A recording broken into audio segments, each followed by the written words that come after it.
Beaucoup de traders ne le savent pas encore, mais chaque broker a un serveur et chaque serveur collecte et enregistre les données de chaque utilisateur.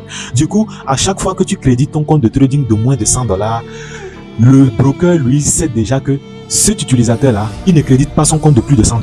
Pareil, quand tu crédites ton compte de moins de $200, de $300, de moins de $500, de 1000 ou plus que $1000, le broker enregistre cette information comme quoi tel utilisateur ne crédite pas son compte de plus de tel montant. Donc, comprenez bien une chose, peu importe le nombre d'utilisateurs qu'il y a sur un broker, ils sont classés par palier d'investissement.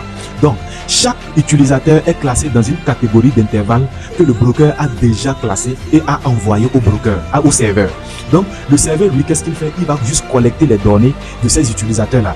Donc, lorsqu'on veut faire une liquidation, lorsque le marché veut influencer, on ne liquide pas qu'une personne, on liquide tout un intervalle donné. Donc, on sait très bien que sur les marchés financiers, si tu as $100 comme capital, il y a un niveau donné de stop loss auquel tu ne peux pas dépasser.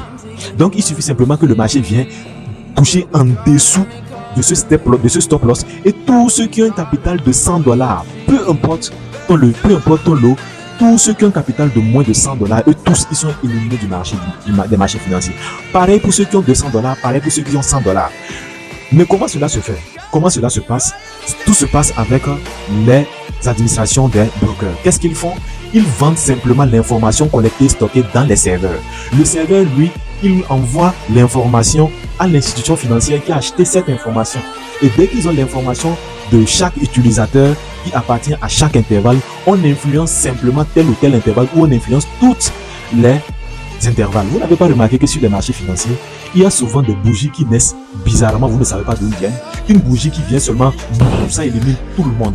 Peu importe ta stratégie, peu importe ton stop loss, ça te jette du marché. Je suis le seul à avoir fait ce constat, vous avez également fait ce constat. Bref, c'est juste mon partage d'expérience.